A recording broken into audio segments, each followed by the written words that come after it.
¿Te llevarías tu vehículo de Europa a América o comprarías uno allí? Hoy vamos a hablar con Rubén, que acaba de tomar una decisión un poco habitual, creo, al respecto.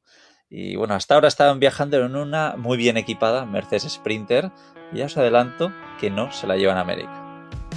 Bienvenidos a Viajando Simple, el podcast donde hablo sobre vivir y viajar en furgoneta. Yo soy Íñigo, autor del libro Cómo vivir y viajar en furgoneta, y en estos episodios comparto mis aprendizajes llevando un estilo de vida algo alternativo.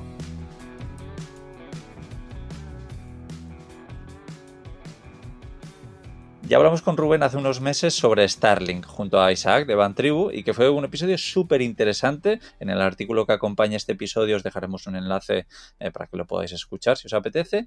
Pero bueno, hoy vamos a tratar un tema con el que yo siempre discrepo con mucha gente, que es ese, el tema de llevarte o no un vehículo fuera de tu continente. Yo recuerdo cuando a la gente le digo que he tenido furgonetas en Australia, me dicen, ¿y cómo la trajiste?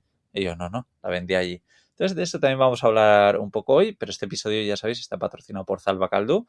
Zalba Caldú, con quien podéis asegurar vuestro vehículo camper, autocaravana, vehículo clásico, lo que queráis. En Viajando Simple siempre tenéis un enlace y además ahora con algún descuento, así que aprovecharlo. Y ahora sí, ¿qué tal, Rubén? ¿Cómo estás? Hola, pues muy bien, Íñigo. Muy encantado de estar otra vez aquí en el podcast. Nada, gracias por participar una vez más, además con esta historia tan interesante que me traes, pero bueno, te noto la voz cogida, no sé, cuéntame qué está pasando ahora. Bueno, he estado unos días que yo creo que el viaje en el que no me he puesto enfermo durante 2 años, pues ha sido llegar a casa y creo que el cuerpo ha dicho, vale, ahora es el momento de que te puedes poner malo. Y he tenido Claro. unos días un poco de faringitis que ya se está remitiendo, ya está casi bien, pero la voz me ha cambiado un poco hasta que ya esté recuperado del todo. Así que, bueno, esta es mi nueva voz durante unos días, Sí, quizás menos, un poco diferente a la habitual. sí, los que te seguimos en YouTube, en tu cuenta de Rubén Earth, ya sabemos que no es tu voz habitual, pero bueno, estoy seguro de que igualmente nos vas a contar cosas súper interesantes, como por ejemplo, bueno, el viaje reciente que habéis hecho por Asia Central, del que yo he alucinado, no solo lo de los planos alucinantes que habéis sacado, sino un poco de las aventuras que habéis viajado por ahí, vivido por ahí. Entonces, cuéntame si quieres un poquito para empezar, ¿qué tal ha sido esa experiencia de viajar por Asia?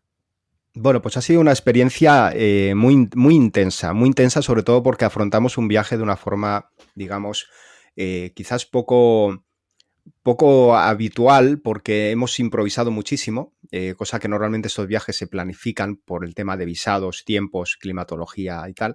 Y nosotros hemos ido un poco, vamos a decir a lo loco, ¿no? Hemos ido en el día a día, vamos a ir un poco más allá, un poco más allá. Y el poco más allá nos ha llevado hasta la frontera con China. Y, y además ha sido un viaje en el que nos hemos planteado nosotros mismos, bueno, esos retos de continuar viviendo en la furgoneta constantemente en países en los que no hay servicios para autocaravanas, ni furgonetas, ni camping siquiera hay, sobre todo Ya. en las épocas que hemos ido nosotros, que es primavera, en principios del verano. Hemos estado como 4 meses y medio más o menos desde que cruzamos de Georgia, Rusia, hacia Kazajistán y luego la vuelta por el mismo camino. Y ha sido un viaje increíble, o sea, sería muy difícil resumirlo, pero podríamos decir que Asia nos ha sorprendido muchísimo por su seguridad, sobre todo, lo fácil que es hacer las cosas allí, no hay restricciones prácticamente de nada, pero también nos ha sorprendido por esa sensación de estar en países donde eres un bicho raro completamente. No, allí nadie se espera que llegue un turista con una furgoneta matrícula de España, aunque hay Ya. gente que lo hace, pero es muy poca porque está muy lejos y cuando te ven llegar, pues la verdad es que los encuentros son quizá lo más bonito y lo más sorprendente del viaje. ¿Y qué me dirías que ha sido lo más difícil que os habéis encontrado por allí? Pues lo más difícil yo creo que ha sido las carreteras. Las carreteras han supuesto un reto porque una cosa que ocurre en estos países es que, a diferencia de Europa, que estamos acostumbrados a que las carreteras se mantienen, que hay servicios de carreteras, que si tienes un accidente te van a venir a socorrer los servicios de emergencias, en estos países es muy desigual. Realmente no suele ocurrir. Dependes mucho de ti mismo. Necesitas total o la mayor autonomía que puedes y dependes mucho de la gente local que vive allí para que te ayuden si tienes un problema. Y nos hemos encontrado pues con muchas situaciones en las que ha habido carreteras cerradas, nadie te ha avisado de eso, o sea, no hay un aviso en ningún sitio donde lo puedas consultar, tú vas recorriendo 100 kilómetros en un lugar y te encuentras con que no puedes continuar, carreteras en un mal estado tal que tienes miedo de destrozar el vehículo y quedarte allí tirado, y sobre todo esa sensación de que si te pasa algo, la furgoneta se queda allí. Y esa es la sensación que tuvimos sobre todo en Kirguistán, cuando estábamos por ejemplo, en un altiplano a 3.000 metros de altura, completamente solos, y se ponía a nevar, y de repente te dabas cuenta que, bueno, pues la carretera por la que ibas estaba muy mal, y ahí es donde te das cuenta que necesitas un buen vehículo para circular y hacer ese tipo de viajes, y esa sensación que te daba de si nos pasa algo aquí, si la furgoneta tiene un accidente, simplemente nos despistamos y nos salimos de la carretera, cualquier cosa, y la furgoneta tiene un accidente, la furgoneta no sale de aquí. Yeah. Nunca más saldrá de aquí. Se me ponen los pelos de punta. Mucha gente Sí. A mí me llama aventurero y yo digo, no, o sea, no tiene nada que ver. No, tú no sabes lo que es un aventurero. Un aventurero son los que viajan en bici, los que cogen su furgoneta y se van pues a sitios como los que has ido tú, que a mí personalmente no me llama nada el ir esa aventura. En cambio, me encanta veros claro, sufriendo desde el sofá y mi calorcito y todo muy a gusto, ¿no? En sitios fríos y sí, me parece muy, muy divertido. Pero lo que tengo curiosidad es de saber ¿en qué momento, cómo fue la decisión de decir, oye, vamos a vender la furgoneta y vamos a comprar un vehículo en Sudamérica? ¿Cómo fue Bien, eso? pues esto ha sido una decisión compleja y muy meditada porque, por un lado, a los vehículos les coges cariño.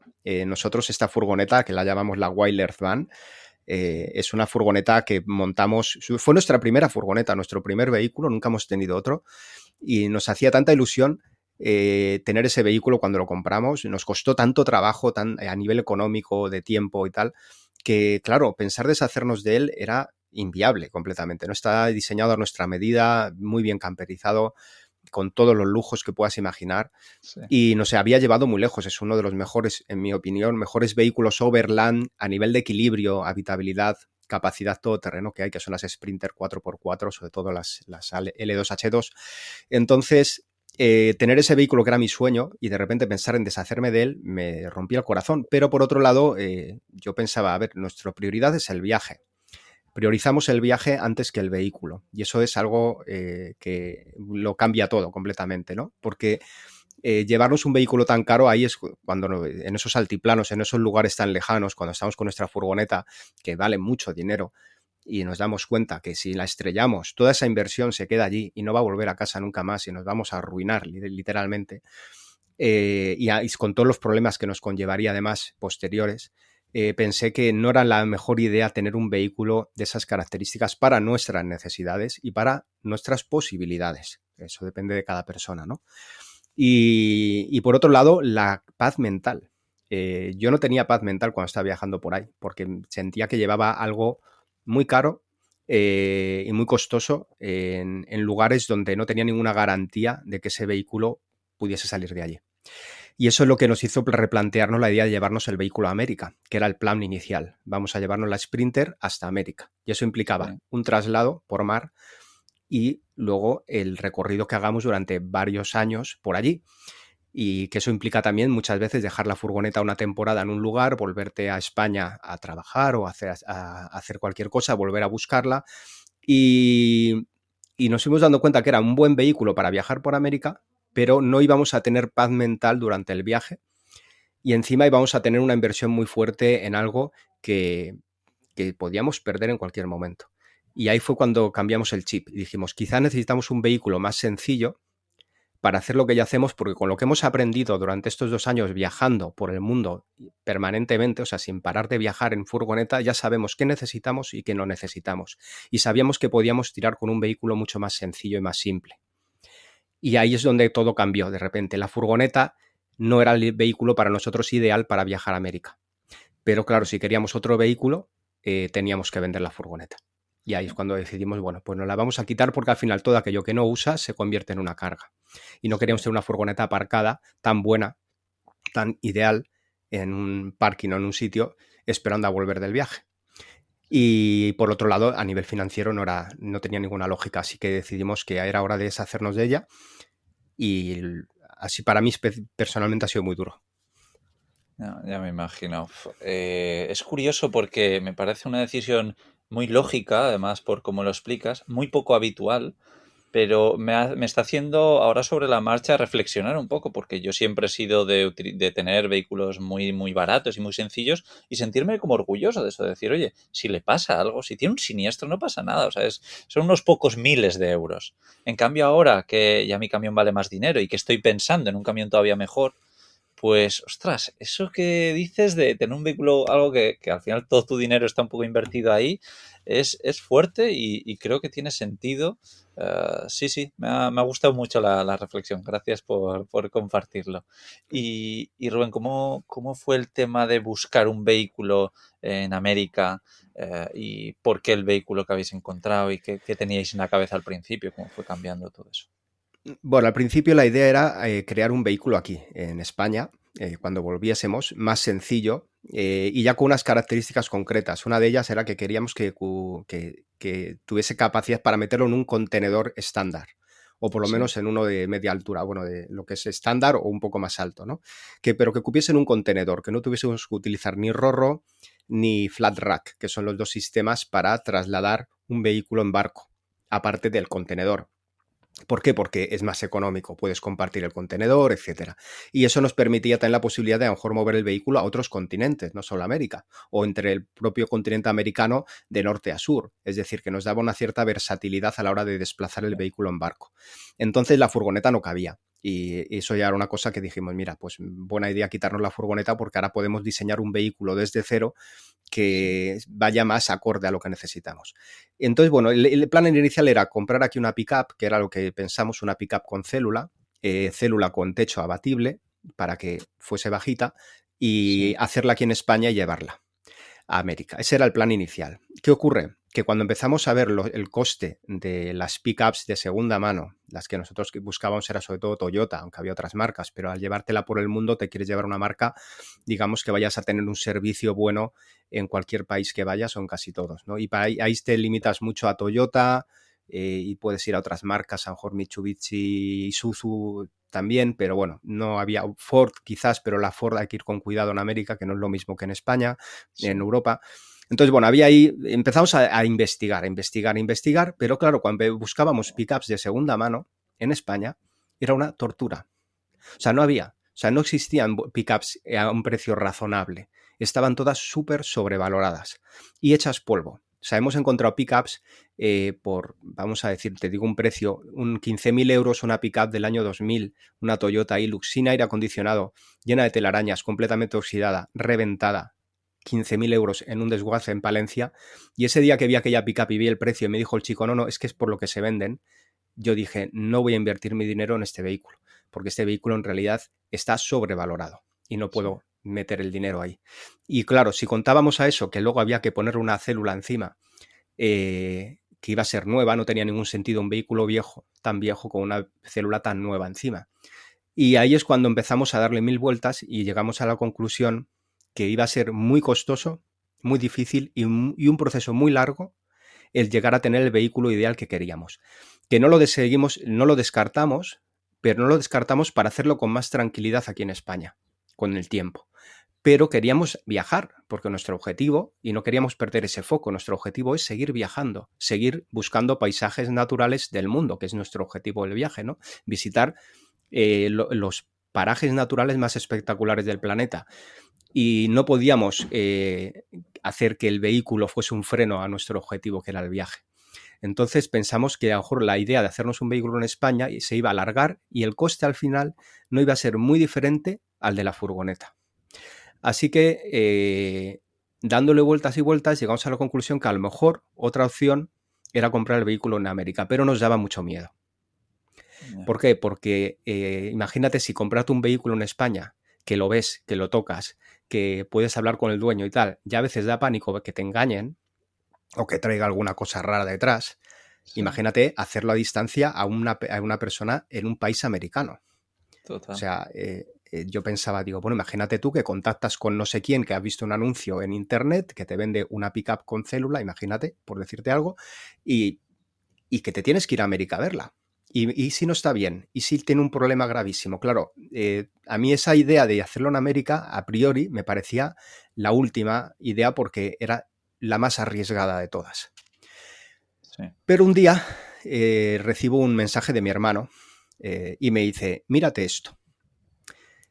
Y de repente veo que me envía una pickup, una Ford Ranger del año 99, con una célula encima bastante casera, pero bastante decente, la verdad, Sí. y equipada más o menos para hacer off-road, que es lo que nosotros buscamos, un vehículo que nos permita hacer overland, pero 4x4 sobre todo. Y claro, el precio era no llegaba a 10.000 euros. Ya. Claro, yo el momento que vi el precio, le dije a Sierra, le dije, oye, que mira lo que han encontrado mi hermano. Ostras, pues voy a hablar con ellos. Y entonces ya les contactó y era una pareja de franceses que habían camperizado el vehículo en Canadá, habían vivido allí 2 años, se lo habían hecho ellos mismos y habían viajado hasta Sudamérica. De hecho, no habían llegado más abajo del norte de Chile, porque luego a partir de ahí viajaron en una autocaravana con su familia y tal. Bueno, estaban en esa zona. Y se les terminó el dinero después de 2 años y querían vender el vehículo para volverse a Francia a trabajar. Era una pareja joven de 28 años, por ahí. Y habían puesto el precio muy alto al principio, supongo que lo que ellos consideraban que valía, pero no la vendían, porque claro, ellos estaban en Perú en ese momento, y claro, ¿quién se va a Perú a buscar un vehículo de este tipo? Sin contar con que en Perú, teóricamente, ese tipo de transacciones no son legales hacerlas. Tú no puedes comprar un vehículo en Perú. O sea, Además, técnicamente con matrícula, ¿de dónde es la canadiense. matrícula? Canadiense. Claro. Entonces, bueno, era todo un poco raro, pero bueno, yo lo he pensado, digo, bueno, la transacción se puede hacer en cualquier sitio, tampoco tenemos que hacerla en Perú, es decir, que al final era todo un poco, bueno, pues como todo en la vida, cuando ya te sales de los estándares europeos, todo es muy relativo, ¿no? Todo es muy arbitrario. Sí. Y en esos países más, ¿no? Entonces, bueno, estuvimos hablando con ellos, que nos enviasen fotos, nos enviaron fotos, vídeos y tal, nos explicaron su historia y, bueno, se ganaron nuestra confianza. Vimos algún vídeo de ellos por YouTube. O sea que vimos que era gente normal, que eran viajeros de verdad que querían vender su vehículo porque tenían urgencia de regresar a Francia. Y tenían que bajar el precio al mínimo que podían permitirse porque se tenían que marchar ya. Y claro, ¿qué pasa? Que estos vehículos tienen importaciones temporales. Estos pueden estar un tiempo en el país, luego lo tienen que sacar. Y ellos, claro, les apremiaba el tiempo que tenían en el país. Entonces, bueno, pues era una oportunidad única. Y esto todo surge apenas 2 semanas después de vender nuestra furgoneta. Estamos en pleno agosto y nos encontramos con que si queremos ese vehículo, que nos parecía prácticamente ideal en todos los aspectos, porque tenía todo, nos teníamos que ir a Perú. Así, de repente, acabábamos de volver de Asia Central y nos teníamos que coger un billete de avión y irnos hasta Perú, pero no a Perú en Lima, nos teníamos que ir al norte de Perú, a una ciudad que se llama Piura, en medio de la nada, una ciudad cero turística, porque para hacer este trámite además te tienes que salir de la frontera, porque tú tienes que volver a introducir el vehículo a tu nombre en el país, y eso te obliga a salir de la frontera y volver a entrar. Y ahí empieza otra aventura. Ahí empieza otra aventura que bueno, no quiero alargarla mucho, ya la vamos a explicar en nuestro canal de YouTube detenidamente porque lo hemos grabado todo, pero fue toda una aventura. Nos fuimos a Perú al final, compramos los billetes más caros que he comprado jamás para ir en avión, porque era o sea, 15 ya habéis de agosto. estado allí, vale, porque a mí todo esto me habías contado unas breves cosas, pero no sabía cómo seguía la historia.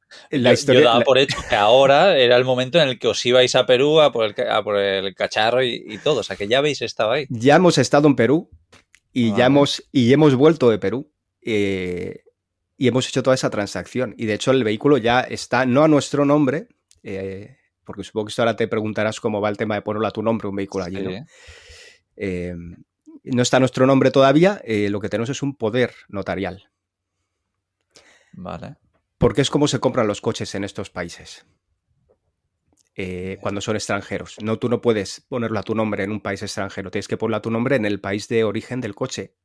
Sí que sí te lo permiten, porque no todos los vehículos es fácil hacer el cambio de nombre si eres extranjero. Ya. Hay algunos países en los que es fácil hacerlo y otros países en los que es imposible. Es decir, tú no te puedes a lo mejor comprar un coche peruano, pero sí te puedes comprar un coche chileno. Vale.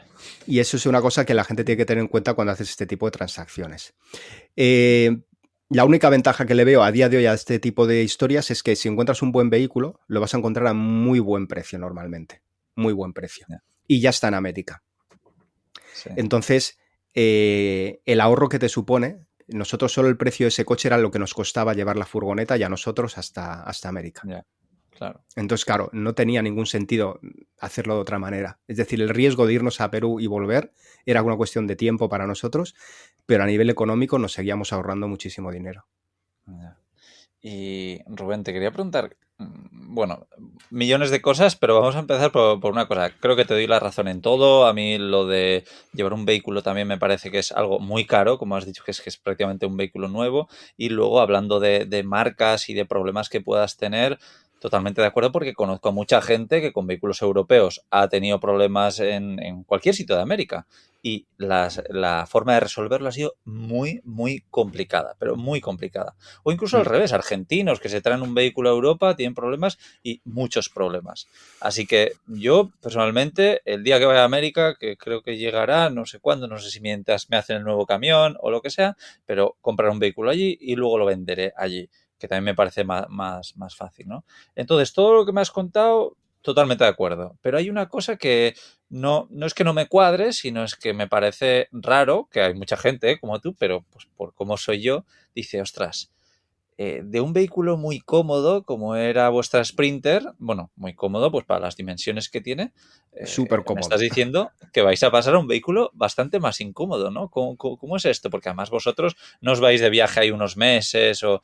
¿Cómo creéis que va a ser la adaptación de una furgoneta camper donde entráis de pie, donde ya todo está hecho, a un Ford Ranger con una célula que además la tenéis que levantar? Porque habréis pensado en esto, ¿no? Sí, bueno, bueno, por un lado, evidentemente hacemos un downsize total, es decir, Sí, volvemos a los orígenes. sí, Aquí en España, de hecho, ahora hemos adquirido un todoterreno también para tener un vehículo y lo que hemos hecho ha sido un poco lo mismo, ha sido decir, bueno, vamos a tener vamos a volver a los orígenes, vamos a decir, de viajar en coche y acampar, ¿no? Que es tener una sí, tienda de campaña y un coche, ya está. Y luego a partir sí. de ahí lo iremos mejorando, ¿no? Y hemos pasado del absoluto lujo, nosotros hemos empezado mal, Íñigo, hemos empezado por lo mejor que se podía tener. A ver, Sí, lo sí, mejor quizás a nivel de habitabilidad sería una autocaravana, ¿no? O un camión. Pero a sí. nivel de vehículo overland que te puede llevar a No, no, países lejanos, lo increíble. mejor y lo único era una furgoneta 4x4.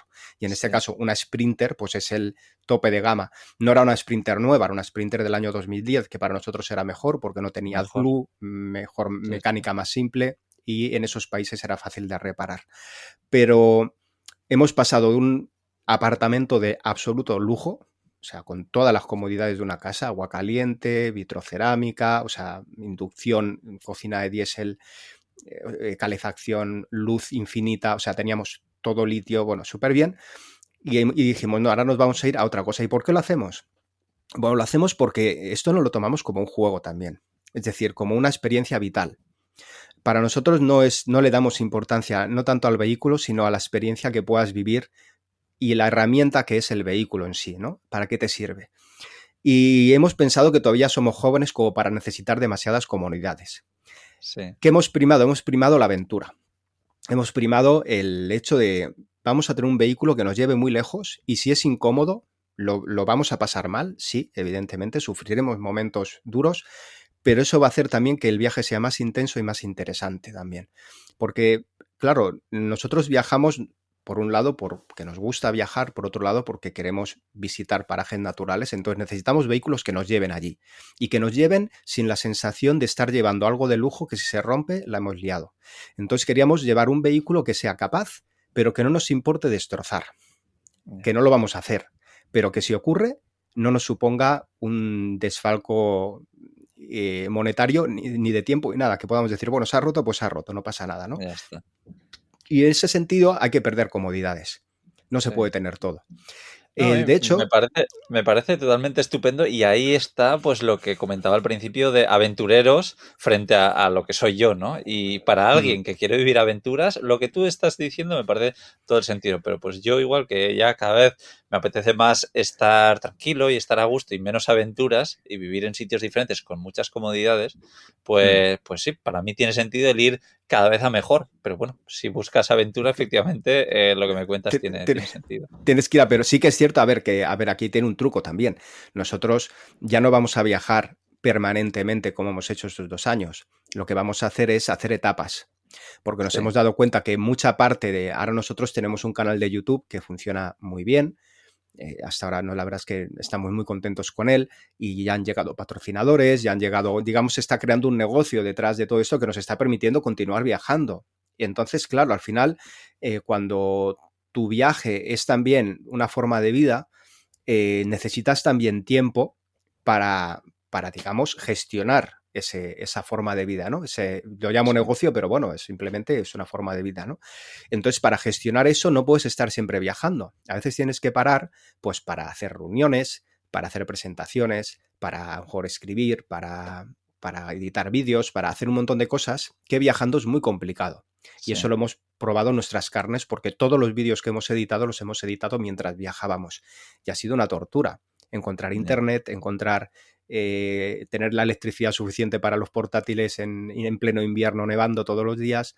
sí, Y entonces al final nos dimos cuenta que era más fácil viajar 4 meses a tope y trabajar, disfrutar el viaje, vivirlo a tope, grabarlo todo y luego ir poco a poco editando, pero se puede hacer durante el viaje al principio, pero luego ya de forma relajada volver a casa y terminar la edición vale, en parado en un sitio, ¿no? No sí, tenemos casa, estamos en ello también, pero la idea era un poco eso, es decir, vamos a hacer un viaje mixto en el que estamos 4 meses fuera y otros 4 meses o 3 meses editando vídeos y luego nos volvemos de viaje otra vez. Ese era un planteamiento que todavía no sabemos si saldrá, pero es más o menos algo así. sí. Y luego Esto me cuadra, sí, otra cosa que tenemos, muy importante, es que no tenemos, a ver, la pickup, la Ranger, tiene muchas comodidades.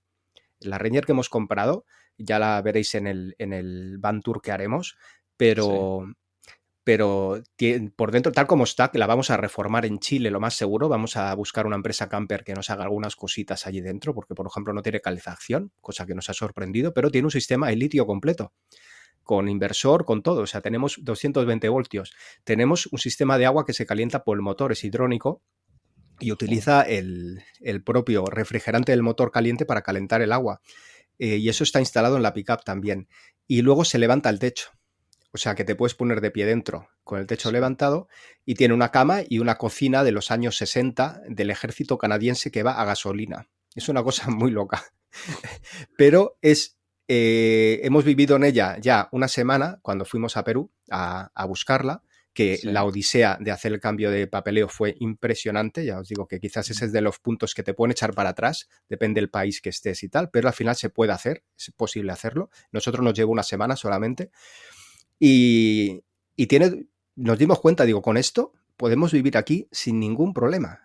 Evidentemente, en lugares muy fríos lo vamos a pasar mal. Y de ahí la idea de pasar primero por Chile, hacer una reforma a esa célula que ya está hecha, una cosa sencilla, pero quizás poner algo más de aislamiento, una calefacción y tal, y con eso ya tenemos suficiente. Incluso hemos pensado en un aire acondicionado, porque cuando vayamos a los trópicos, o sea, al Ecuador, va a hacer muchísimo calor.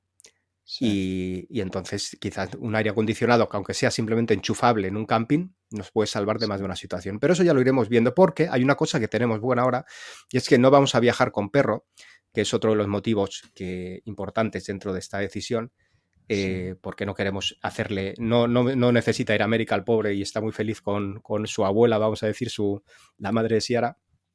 Y entonces vamos a estar con Casimiro viajando con él sí que por Europa y por estas zonas, pero en América no vamos a llevarle en esas etapas. Y eso ya, nos da una opción muy buena, que nos podemos ir a un hotel, nos podemos ir a un albergue. Si un sí, día pasa algo, podemos dormir fuera del vehículo en cualquier otro sitio. No nos tenemos que olvidar que en el mundo existen alojamientos, que no siempre sí, vives en el vehículo, ¿no? Y eso es Sí, otra de yo las... estaba pensando eso, que cuando vas con un vehículo como el que hablas, pues creo que una combinación de hacer un poco de viajar con tu vehículo más sencillo y de vez en cuando parar en alojamientos, creo que es muy buena idea. Y todo esto también me recuerda un poco a mi amigo, a Gonzalo, a Gonzaventuras, que efectivamente viaja más por etapas, viaja mucho donde solo graba, pero prácticamente no trabaja, y luego para, edita y saca un poco de trabajo adelante y luego así sigue viajando. Así que me parece acertado. Claro, yo en mi cabeza era, ostras, estos de vivir en una Sprinter 24/7 van a vivir en una Ford Ranger con una célula 24/7 y creo que se les va a complicar. Pero ya con lo que me estás contando tiene sentido para mí también, sí. Sí, no, de otra manera era una locura, evidentemente. Aunque nos van las locuras, ¿eh? Nosotros, la verdad es que Sí. no nos pone freno nada, por lo que veo. Así que vamos todo para adelante. Y creo que lo que vamos a hacer en América al final, no sé qué pasará, porque los viajes son impredecibles, pero creo que va a ser una aventura de las más potentes que hemos hecho, incluso tanto o más como la de Asia Central, que ha Sí. estado muy bien. No, estoy seguro y bueno, por supuesto seguiremos la pista en el canal de YouTube, que por supuesto estará en el artículo que acompaña este episodio, pero bueno, lo podéis encontrar como Rubén Earth, que probablemente ya lo conozcáis. Pero bueno, me parece súper interesante y para terminar un poco tengo curiosidad de saber todo este tiempo viajando y viviendo en esa Sprinter, vale, sí, tenía un montón de lujos, pero ¿qué es lo que habéis echado de menos? Si volvieseis a un vehículo así un poco más grande y en el que vivir 24/7 durante años, ¿qué haríais diferente a cómo la teníais en la Sprinter? Bueno, al final creo que una de las cosas más importantes es el espacio. Quizás una de las cosas que más hemos echado de menos, porque, a ver, 6 metros cuadrados, 2 personas y un perro, estábamos Sí, bastante ajustados, ¿no? Pero echar de menos, quizás más suministros en general, ¿no? Más agua, o sea, más autonomía. Al final lo que echas de menos en un vehículo es no tener que sí, estar constantemente yendo a echar agua, cargar baterías, tirar la sí, basura. Este tipo de cosas son las que hacen que a lo mejor solo puedes estar 2 días o 3 en un sitio, porque a lo mejor tienes mucho de agua, pero tienes muy poco de almacenaje de comida, entonces tienes que ir sí, al supermercado más a menudo, ¿no? Entonces, evidentemente, un vehículo con mayor capacidad te da más autonomía para estar más tiempo en un lugar sin preocuparte de los suministros. Y sí, eso es quizás una de las ventajas que le veo a un vehículo grande, de las pocas ventajas, porque a nivel de movilidad la vas perdiendo. total. Cuanto más grande es un vehículo, menos te puedes mover o más pereza te da moverte. Y lo hemos comprobado durante el viaje con gente que viaja en camiones gigantes 4x4, que parece que se van a Sí, comer el mundo y viven en los campings, ya. porque no se mueven, no es tan grande que mover un camión de esos.